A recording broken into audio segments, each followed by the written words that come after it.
talking to my husband about it this weekend, and I've had people like Kim who said, she goes, Dorn, if you talk at MOPS, she said, I'll be right there. She goes, I want to know, and I want to pick your brain and whatever. She said, You're welcome, Kim. I know. We love you. So, let's see. I don't want to. I have 15 minutes. So I really don't have anything else I can say other than. Okay, so I do want to just really fast. I brought some books. So autoimmune diseases. I wanted to tell you some of those really quick because celiacs. You've heard of that before? Yeah. Rheumatoid arthritis. Yeah. Also an autoimmune disease. Wow. Autoimmune diseases are Crohn's disease, endometriosis. Anybody? Yep. Guillain-Barré syndrome. Not me, but my sister. Type 1 diabetes, MS, narcolepsy. These are all autoimmune diseases. Autoimmune disease means that your immune system is jacked up. What makes sense to you on that one? I mean, think it through logically. The food that you're eating, right?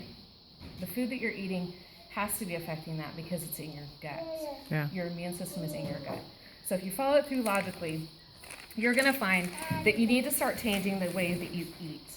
So just really fast, processed foods are clearly just, they're not your friend. We don't eat for nutrition anymore. We eat for convenience. We eat because it tastes good. We eat because we're bored, we're tired, whatever. Eat for nutrition. Eat for nutrition. Look up leaky gut. Leaky gut is a thing. Molly's husband says leaky gut is not a thing.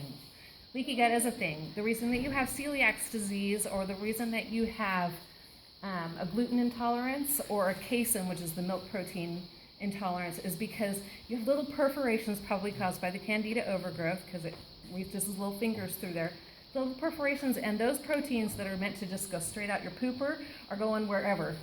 And they're causing brain fog, they're causing fatigue, and those kinds of things. So think about when you eat and when you feed your family to go with things that you're going to feed, that you're going to nutritionally feed them.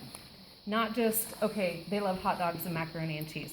And again, sometimes we have hot dogs and macaroni and cheese in my house. So nobody's perfect. You're never going to make it, I mean, you maybe do, maybe you will. I don't know. I'm not going to, probably. Organic versus GMO.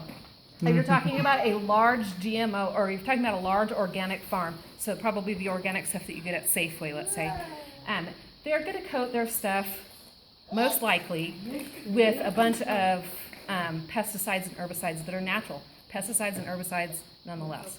I am arsenic toxic, probably not with organic, but inorganic arsenic. But you probably what you want to do is, first of all, if you can, grow it your own self. If you can't, choose a local grower who grows organically. So even if they're not certified, which is fine, it's fine as long as they do that. GMOs, it's a big. Everybody demonizes GMOs, and I met a GMO farmer who's really super sweet. They actually do not spray very much glyphosate or Roundup on their fields. They really don't. But everything is a piece of the pie. And she and I were talking, and I was telling her, we change everything for Bo. We do our best for him and stuff. And she said, well, you have a situation at your house. And I said, you know what, Stephanie? I said, challenge that. I said, we all have a situation at our house. We all do. And GMOs are not the devil. They're a piece of the puzzle. Just like, pharmaceuticals and whatever. They're just a piece of the puzzle. And one that you can eliminate for the most part. Cleaners, we talked about that a little bit. Meds and health. Pinterest is a really super great place to find... if you're friends with me, I've got probably about 3 different boards on my Pinterest about health and wellness and, different beauty products that you can use that aren't going to use some of the nasty toxins and stuff. I look at those, oh my gosh, have you seen those where I'll pat your eye right here and you lose like all your wrinkles in like 2 minutes? How bad do I want that? I'm like, yeah. I can't imagine what that's doing to you cellularly. Right. Oh my gosh. The other thing is that people say that you don't absorb things through your skin. Oh, no big deal. You don't absorb. It goes to every cell in your body. You do? the birth control patch. Anybody? Yeah. Nicotine patch? Yeah. How does it go from here and keep you from getting pregnant? Because you absorb it in your skin. Biggest pores on your body is on your feet.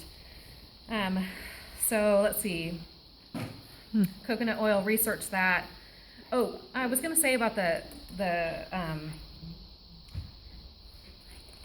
like the petroleum stuff, you know. They said that, I read that 2.6 of people who use that and wind up with breast cancer. What is it? 2.6 times. They have 2.6 times more. They are 2.6 times more likely to have.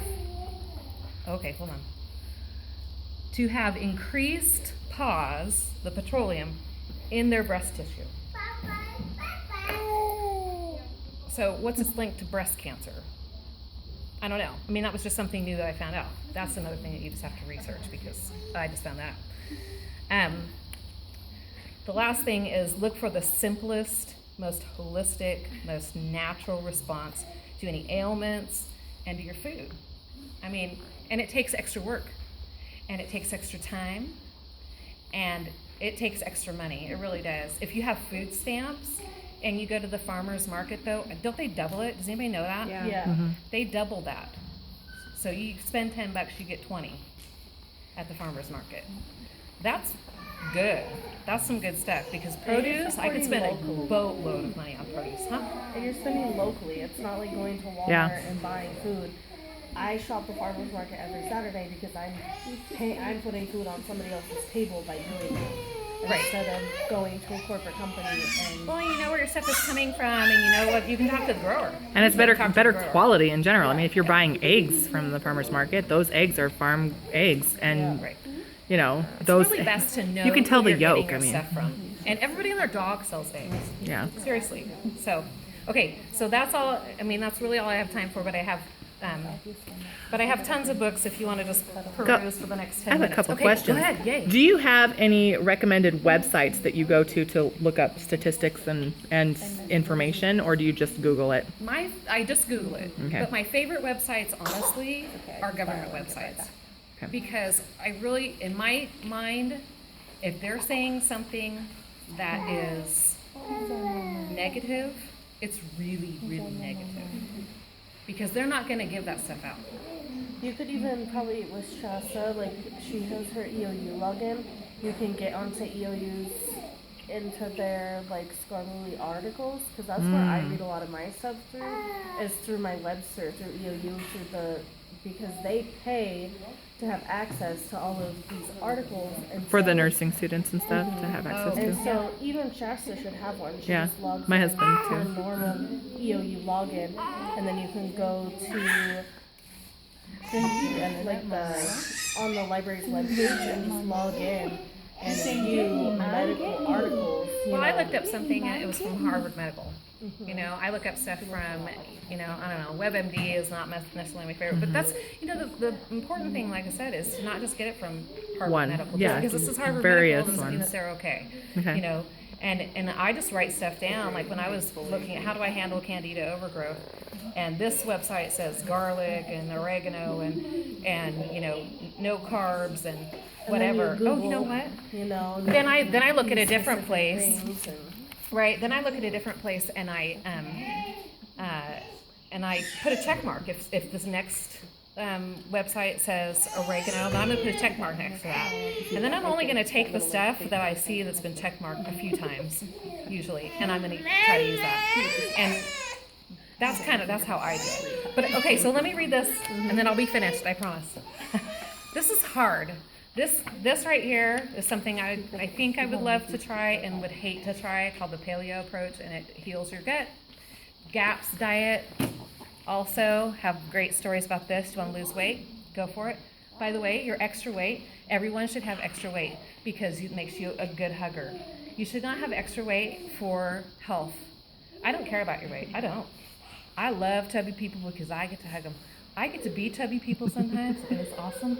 But it's not healthy. You're storing toxins in your system.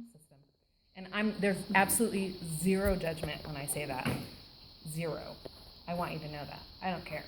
It's you don't want to store that stuff. Yeah, Because sure. no, because listen, well, you can say this because you had cancer at a very, very young age. You store those toxins, right? So, I mean, I didn't know that, but No, you store those toxins in your system. What do you think the result's gonna be? It's gonna be. I live with an Alzheimer's patient and a stroke patient.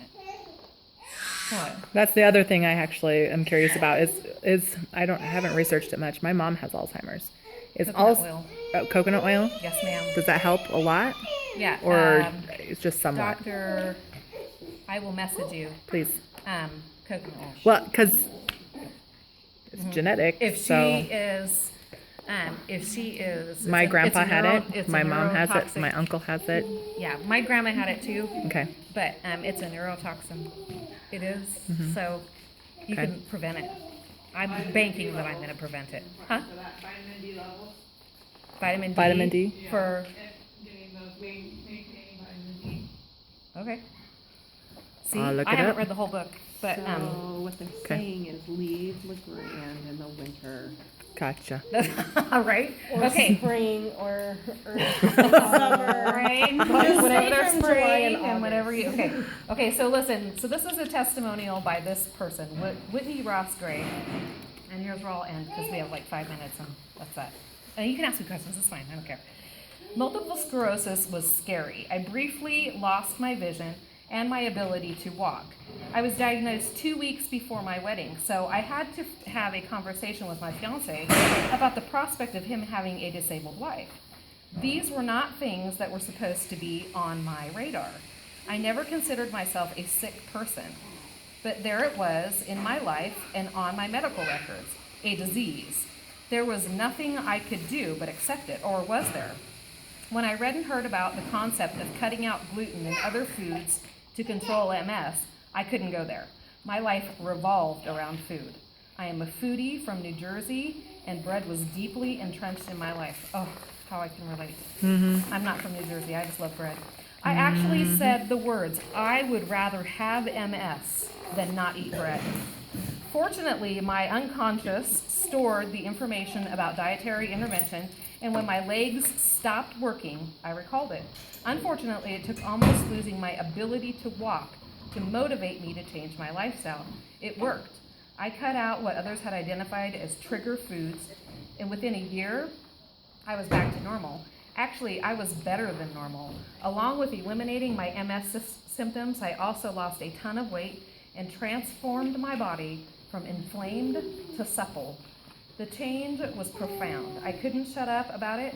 I needed to shout it from the rooftops because it almost didn't happen. I almost let my chance to heal slip away simply because I couldn't imagine not eating bread. That's what compelled me to become an advocate for this lifestyle. Someone at the gym recently called me the poster child for healing MS with diet and lifestyle, and that made me smile. I'll gladly accept that honor. And I can see myself being that person who would say, I would rather have MS than give up bread. I can see myself being that person. Yeah, right? See? I can't give up bread. I'm sorry. Like this donut You know, or bread? when you have to figure out what's important to you. So there you go. Thank you for talking to us. I just hope I provoke people to research for their own selves. So, Like, my daughter's How's it- son was like,